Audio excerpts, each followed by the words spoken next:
कभी कभी असली युद्ध तलवारों से नहीं लड़ा जाता, बल्कि हमारे भीतर, हमारे मन में एक तूफान चलता है।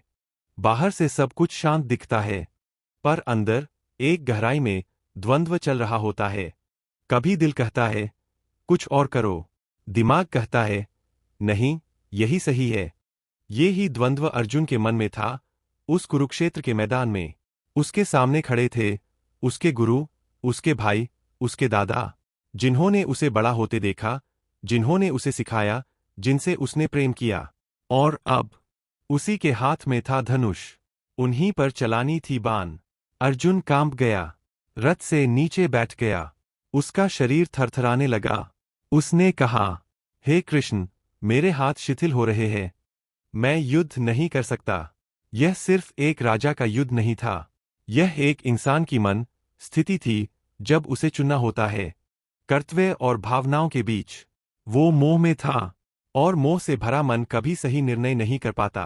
कृष्ण जानते थे ये युद्ध अर्जुन को ही लड़ना होगा, लेकिन पहले अपने भीतर का युद्ध जीतना होगा। अर्जुन, तू युद्ध से भागना चाहता है, पर असली युद्ध तो तेरे अंदर है। जब तू खुद को जान लेगा, तब ही तुझे बाहर का युद्ध आसान लगेगा। हम सब अर्जुन हैं। हमारे भी जीवन में ऐसी परिस्थितियां आती है जहां सही गलत में फर्क कर पाना मुश्किल होता है।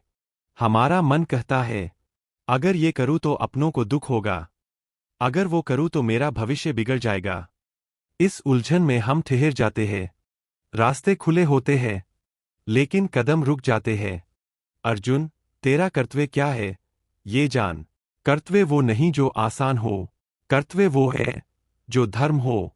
मोह कहता है अपनों को बचाओ, धर्म कहता है अन्याय से लड़ो। अर्जुन का द्वंद्व वही है जो आज हर माता पिता, हर छात्र, हर सैनिक, हर आम आदमी के भीतर चलता है।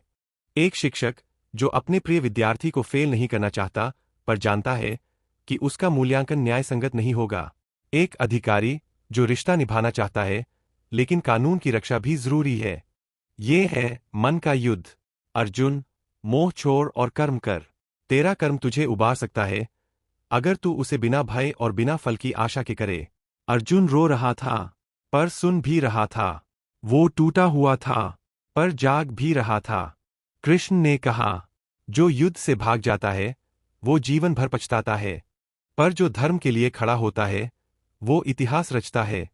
जब तुम किसी अन्याय के सामने चुप हो जाते हो, जब तुम अपने डर के कारण सच से मुंह मोड़ लेते हो, तब तुम भी उस अर्जुन की तरह हो जो युद्ध से डर गया। पर याद रखो, कृष्ण आज भी तुम्हारे रथ पर खड़े हैं, बस पूछ रहे हैं, क्या तू लड़ेगा या भागेगा। मन का द्वंद्व तब तक चलता है जब तक तुम अपने कर्तव्य को स्पष्ट नहीं समझते। गीता का यही दूसरा संदेश है, मन के युद्ध को जीतो, तभी बाहर की दुनिया तुम्हें नहीं हरा पाएगी। अर्जुन उठ गया, उसने धनुष उठाया और कहा, हे माधव, अब मेरा भ्रम दूर हो गया है, अब निर्णय तुम्हारा है।